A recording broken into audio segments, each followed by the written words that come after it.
여러분은 지금까지 살면서 가장 강렬하게 어떤 것을 학습한 순간이 언제였습니까? 선생님의 설명, 책 한 권, 영상 강의, 아니면 반복 훈련? 그런데 이 지점이 중요한데 뇌과학의 답은 전혀 다릅니다.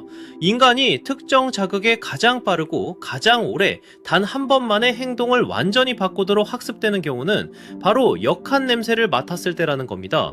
논리적인 설명을 100번 들어도 바뀌지 않는 행동이 구역질 나는 냄새 한 번에 평생 각인됩니다.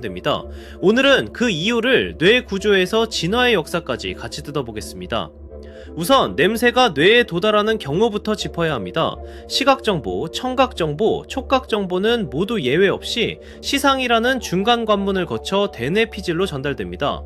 시상은 일종의 필터 겸 중개소인 셈이죠. 정보를 1차로 걸러내고 분류하고 뇌가 처리할 준비를 갖춘 다음에야 상위 영역으로 보내는 구조입니다. 그런데 후각만은 이 관문을 그냥 지나칩니다.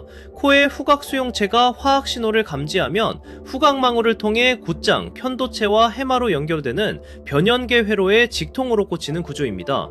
시상이라는 검문소를 거치지 않는다는 것, 이게 단순한 해부학적 차이처럼 보일 수 있지만 실제로는 어마어마한 기능적 차이를 만들어냅니다. 다른 감각은 뇌가 생각할 시간을 갖고 나서 감정 반응이 일어나는데 후각은 생각보다 감정이 먼저 도착합니다. 0.2초, 다른 감각의 처리 속도와 비교하면 사실상 즉각적인 수준이죠. 이 구조가 왜 생겨났는지를 이해하려면 시간을 한참 거슬러 올라가야 합니다. 척추동물이 처음 진화하던 시기, 뇌는 지금처럼 복잡한 심피지를 갖추고 있지 않았습니다. 당시 뇌의 핵심 기능은 딱 두 가지였는데 먹을 수 있는 것과 먹으면 죽는 것을 구분하는 일이었고 그 구분의 주된 수단이 바로 냄새였습니다.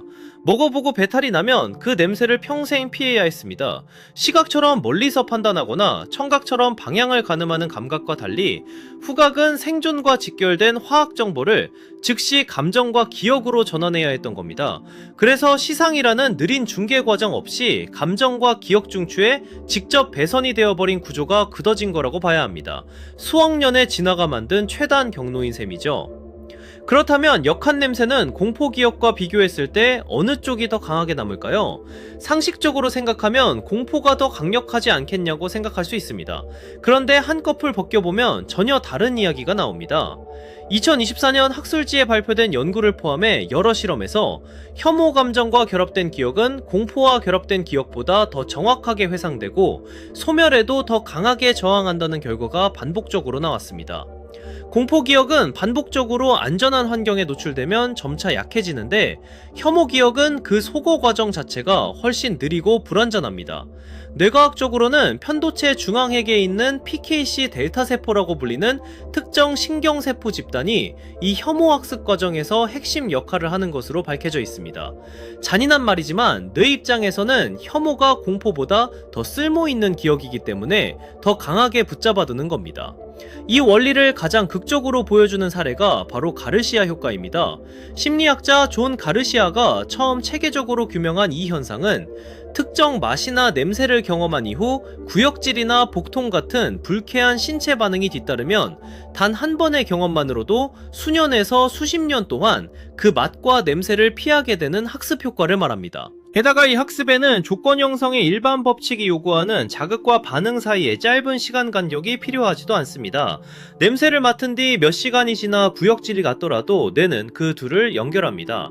기존의 고전적 조건 형성이 수십 번의 반복을 요구했던 것과 비교하면 이건 완전히 다른 학습 메커니즘이 작동하는 셈이죠. 이 지점이 중요한데 가르시아 효과가 발표됐을 때 학계에서는 처음에 이 결과를 믿지 않았습니다. 당시의 조건 형성 이론으로는 설명이 불가능했기 때문입니다.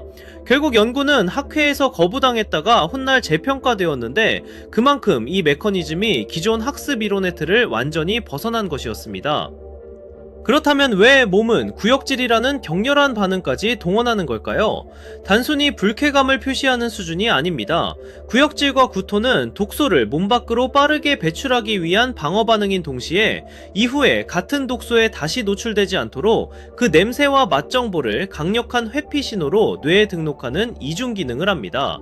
진화적으로 이 시스템이 없었던 개체들은 독소를 반복적으로 섭취하다가 사망했을 것이고 이 시스템이 잘 작동하는 많은 개체들만 살아남아 자손을 남겼다고 보는 겁니다.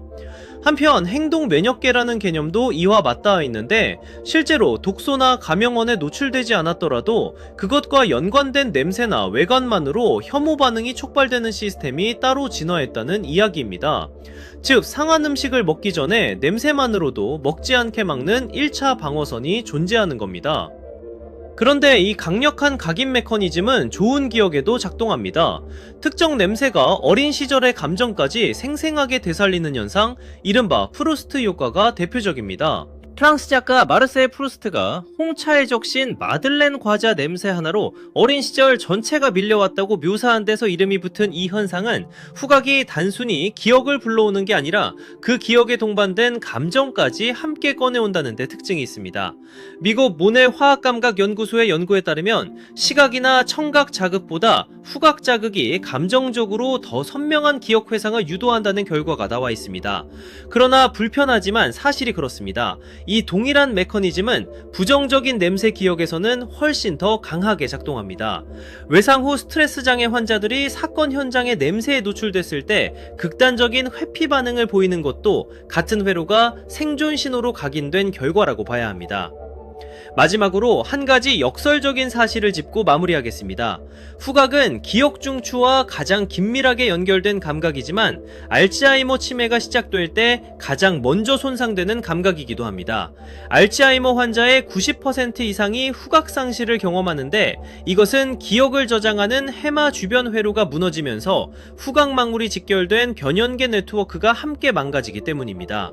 뇌의 가장 원시적이고 직접적인 기억 회로 수억 년을 버텨온 생존 배선이 제일 먼저 무너진다는 것, 이 사실이 무엇을 의미하는지는 각자가 판단할 문제입니다.